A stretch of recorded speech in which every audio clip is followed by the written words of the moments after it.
Welcome to Climate Workers Anonymous. This is Ross Kenyon. I'm the curator of this collective art project.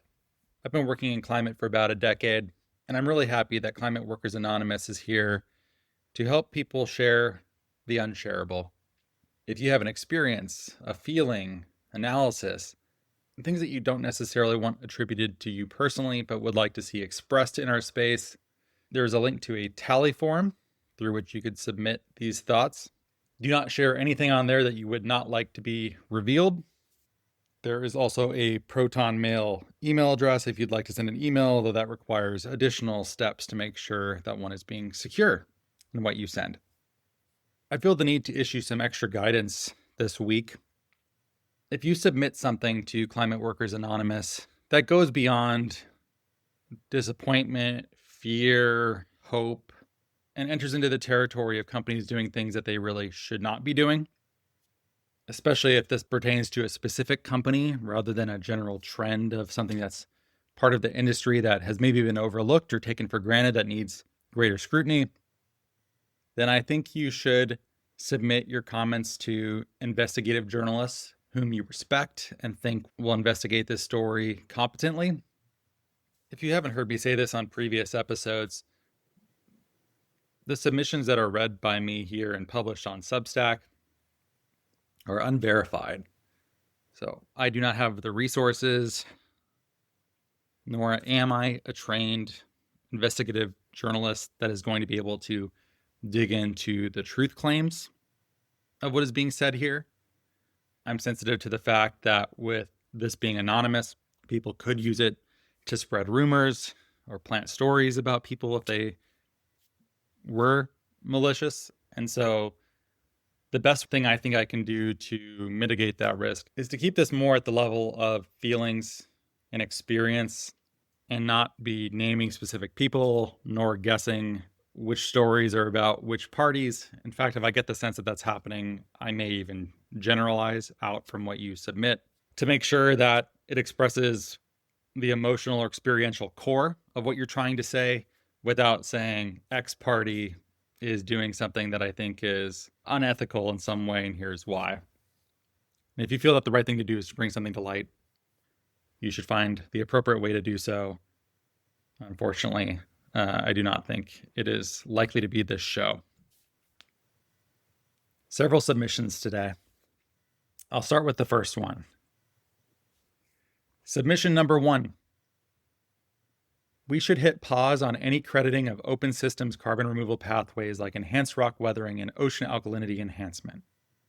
Due to the inability to directly verify carbon storage with these approaches, it is simply too risky to use credits from these pathways to compensate for any level of positive emissions. Some findings are already emerging, demonstrating that actual removal was far less than previously thought, and there will continue to be high risks of such findings. This dynamic poses a severe risk to the climate, as we may end up using essentially phantom credits to compensate or even justify for emissions, which would also gravely harm the reputation and ultimate scalability of the industry.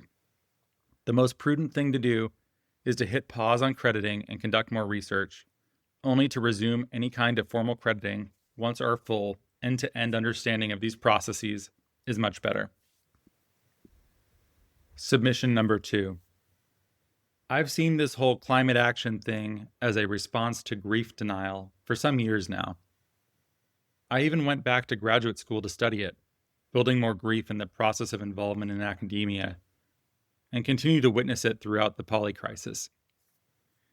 How we respond to the fear of collapse or death influences whether we respond to the defilement of the planet by moving towards stewardship head-on, at an angle, or in the opposite direction. I'm coming to see that the moment's the deeper part, the part that is afraid, is touched, is where the real work is happening. So the stuff that's put on top of that should be about bringing us together so we can have more of these moments of contact. The denial of the position of grief in all of this plays a central role in the work. Pointing at each other and passing judgment is keeping us apart.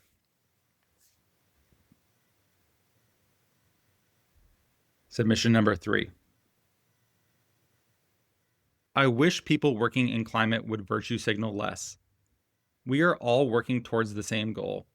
Don't go out of your way to make someone feel less than for, quote, not doing enough, end quote. We're all tired out here.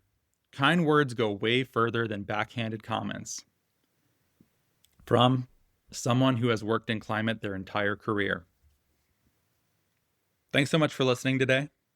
I appreciate the people who shared their thoughts with me and allowed me to publish them on their behalf.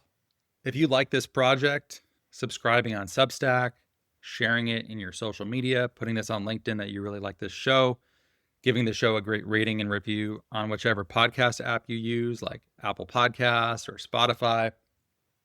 That can really do a world of wonders trying to get this show out to more people.